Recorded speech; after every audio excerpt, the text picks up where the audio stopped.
নমস্কার। ব্রহ্মময়ী মা তারা তান্ত্রিক যোগাশ্রমের পক্ষ থেকে আমি শুভব্রত শাস্ত্রী আমার ইউটিউব চ্যানেলে আধ্যাত্মিক অনুষ্ঠানে সকলকে স্বাগত জানাচ্ছি। পূর্বে বহু বিষয় নিয়ে আলোচনা করেছি এই চ্যানেলের বিভিন্ন অনুষ্ঠানে, বিভিন্ন এপিসোডগুলোতে। আজকে থেকে যে সমস্ত বিষয় নিয়ে আমি আলোচনা করব সেগুলো হচ্ছে মা দুর্গার সাধনার উপরে। মা দুর্গা দেবীকে সাক্ষী রেখে বা দুর্গা মন্ত্র সাধনার মধ্য দিয়ে বিভিন্ন মানব জীবনের বিভিন্ন সমস্যার প্রতিকার, যেরকম অর্থপ্রাপ্তি, অর্থনৈতিক সমস্যার মধ্যে ভুগছেন, দুর্গা মার সাধনার মধ্যে দিয়ে কি করে ধনপ্রাপ্তি লাভ করা যায় তার উপরে বলবো। তারপরে শত্রু বিনাশের উপর বলবো। সর্বজন বশীকরণ, আপনি কোনো জায়গায় যাচ্ছেন, সাকসেস পাচ্ছেন না, মান সম্মান প্রতিপত্তি পাচ্ছেন না, কি করে মা দুর্গার সাধনার মধ্যে দিয়ে সেই জায়গাগুলোকে অর্জন করে মানুষের নয়নের মধ্যমণি হয়ে বিরাজ করতে পারবেন তার উপরে বলবো। শত্রুতার উপরে বলবো, শত্রু উচ্ছেদ ক্রিয়ার উপরে বলবো, রোগ মুক্তির সাধনা বলবো, দুর্গা সাধনার উপরে। এই সমস্ত বিভিন্ন বিষয় নিয়ে আমি পরবর্তী পর্যায়ক্রমে আলোচনা করব। আজকের এপিসোডটার মূল আলোচ্য বিষয় হচ্ছে অর্থপ্রাপ্তি বা ধনপ্রাপ্তি সাধনা। আমি যে সমস্ত সাধনাগুলো বলছি এগুলো 45 দিনের সাধনা। পূর্ণিমা বা অমাবস্যা বা শক্তি সাধনার যে সমস্ত শক্তি পুজোর যে বিশেষ বিশেষ দিন তিথি নক্ষত্র রয়েছে, সেই নক্ষত্রগুলোকে ভালোভাবে আপনি কাজে লাগাবেন। সেই নক্ষত্র বা তিথি ধরে সাধনাটাকে শুরু করতে হবে। পূর্ণিমা বা অমাবস্যা তিথিতে হলে ভালো হয়।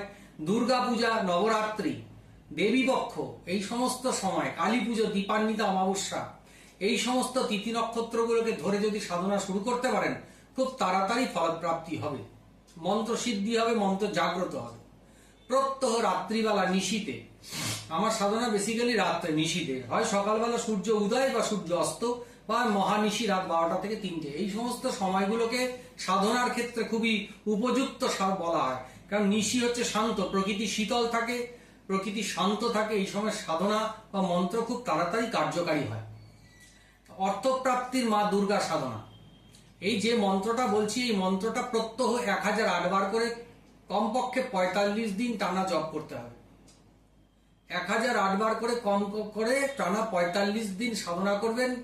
সাধনা যেন বন্ধ না হয়, প্রত্যেক দিন নিয়ম করে, হয় সকালবেলা সূর্য উদয় ভোরবেলা করবেন, তাহলে মহানিশীতে সাধনা করবেন, ঠিক আছে। বিশেষ তিথি নক্ষত্র থেকে শুরু করবেন, টানা 45 দিন জপটাকে কন্টিনিউ করবেন।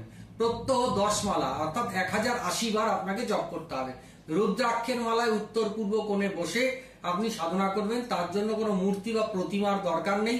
যদি মা দুর্গার একটা ফটো ঘরে থাকে বা কোথা থেকে এনে জোগাড় করে সামনে আসনে বসিয়ে করতে পারেন, মা দুর্গার ঘট প্রতিষ্ঠাও করে করতে পারেন। অবশ্যই শিবলিঙ্গকে সাক্ষী রেখে করবেন।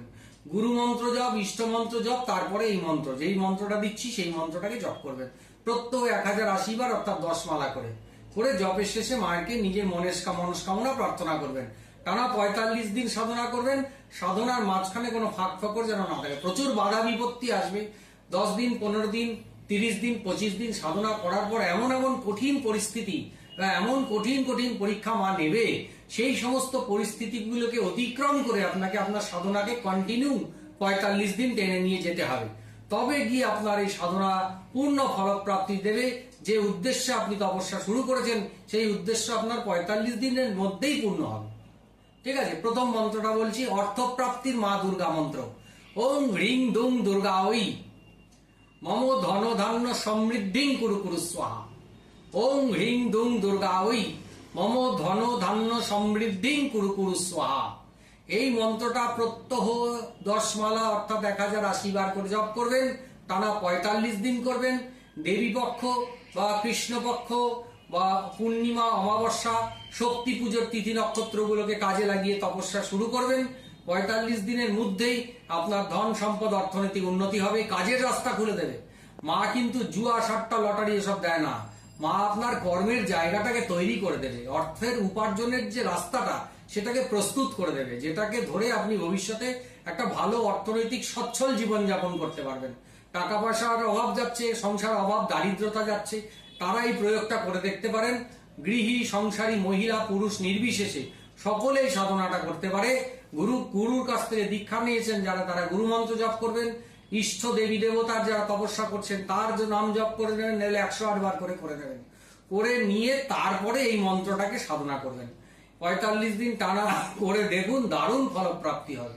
ঠিক আছে, মা কিন্তু আপনাকে বিরাট ধন সম্পদ ঐশ্বর্যে রাতারাতি আপনাকে বিশাল সোনা মোহর দিয়ে দেবে তা নয়, আপনার কর্মের রাস্তাটা, অর্থের উপার্জনের রাস্তাটাকে তৈরি করে দেবে।